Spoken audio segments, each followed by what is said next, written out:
Hey everyone, this is the Geeky Panda here on the Geeky Panda blog, providing you guys with another video commentary. This time I'm going to be talking about the PlayStation 4.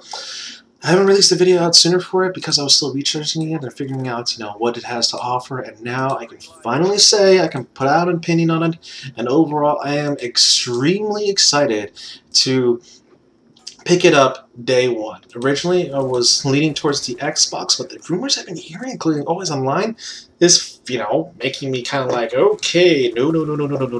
And you got to remember, folks, I've also done this series, PS3 gaming blog, and I love PlayStation for what it is. They come out with great games, great systems, even though they do kind of stumble around. They still, Sony knows with the PlayStation, it's there for the gamers.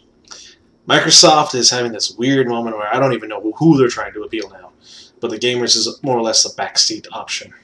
So, overall, let's get going with this. First and foremost, one thing that definitely impressed me was the hardware-wise. The hardware is like they basically, in just basic English terms here, they set it up more of a PC route than its own custom cell route that they did with the PS3. With this, they can developers can easily develop games for it a lot. They can develop it a lot easier than what they did with the PS3. Granted, though, backwards compatibility would be a main issue with a lot of gamers out there in mind. Let's face it, a lot of gamers out there are going to probably trade in their systems to get the new one, thinking, "No, I could play." The PlayStation 4 sadly does not have a true backwards compatibility for it because of the new hardware it uses, But they did say that there's going to be a potential cloud streaming service to play your PS3 games on your PS4. But for me, the simple answer is this, guys. The simple thing is this. Just keep your PlayStation 3 and your games. You don't need to trade them all in for this system and to realize that, I just want to play this, and this, and it doesn't really do it. Just keep your PlayStation 3. It is that simple. I plan on keeping my PlayStation 3 when the PS4 comes out, just so I can play the games I loved back then. Heck, I'm going to buy a PS2 again because I still want to play the games that I loved back then. I still own PS2 games. Like Shadow King, I love that game. That was a great game on the PS2. Yeah, I still own the Metal Gear titles on the PS2 as well. So but there's some great things. Persona 4, yeah, epic as always. Overall, though, just don't trade in your PS3 and just pay the extra money for the PS4.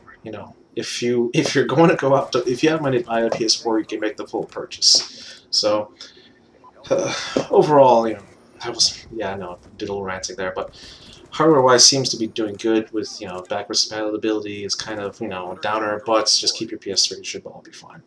Social aspects, including PlayStation Network, increasing the PSN friends list for over 100 is always nice. The possibility of having finally a cross-game party chat is going to be amazing for the PlayStation, because that's what it desperately needs right now to help build a social community, have a cross-party game chat within the system.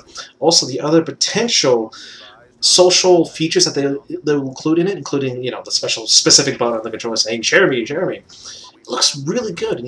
Granted, it is kind of you are sharing your experience, but you can share with other gamers, so you're still within that helping build a community out there. And the PlayStation Network looks like it's going to be a lot better. Seems going to be a lot faster too versus the PS3. And of course, last but not least, the video games. What will the PS3 has to offer? Well, again, just taking a little dip in the hardware-wise, the PS3 will still use Blu-ray because it is now basically the media, the storage of choice for disc-based media. Because now we're in the HD age, and more space, it can give you better possibilities of what you want in your game instead of cutting stuff out. So, of course, they have they've made a whole list of games out there that they announced, including the next Infamous game, really hyping up for that next Killzone game, which looks amazing. I cannot wait to play it. I'm a huge fan of the Killzone series. Also, of course, some other games that haven't been oh yeah, you can't forget Destiny from Bungie. That looks great too. But you cannot forget the other potential games coming to the PlayStation 4. Of course, what I'm talking about is Battlefield 4. The 17-minute gameplay trailer was, eye-dropping, and it's making me upgrade a computer, but I am still willing to buy it for the PlayStation 4 so I can play with my friends. Now, And of course, you know, the next Call of Duty game, you know, because they release every year, and this is no different. So the games seem to be definitely up there, including the variety of games. Actually, there was a recent post that I forgot who it was. It was someone up there in the PlayStation chain, you know, chain of command, basically a higher up, saying that he doesn't want to see a lot of FPS games for the PlayStation. I have to agree. Let's get like Xbox. When you think Xbox, what do you think? Halo.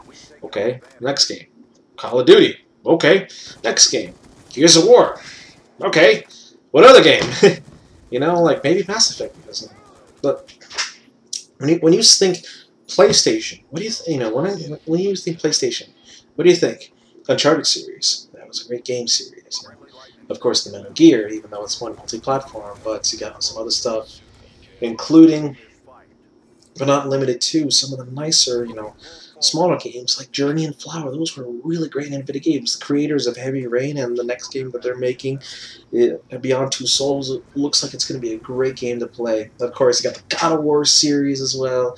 Can't forget about Kratos, you know, killing gods and killing a crap load of people. It's just basically death. Yeah, just death. But there's a lot of variety with the PlayStation, because I always view the PlayStation having a more variety of games to play, and of course a more variety of better games to play. So it also looks like that PlayStation is grabbing the indie game developers too, because of how, you know, again, they changed the hardware to be more like a developing for a PC game, and there's a recent article that came out that indie game developers feel that PlayStation, you know, I forgot what the quote was. I think it was basically compared to PlayStation and Xbox for an indie game developer. PlayStation's like you're sitting down having a cup of coffee talking to them, and Xbox is a lot stricter. It'd be like, no, you must do this, this, and this. So obviously the PlayStation might get a boost in that. So overall, I am going to be picking up the PlayStation 4 day one, expect an unboxing video and more, including, you know, recorded gameplay videos of the games. So this is the Geeky Panda here on the Geeky Panda blog, signing out, and I will be making an Xbox one. So stay geeky, my friends.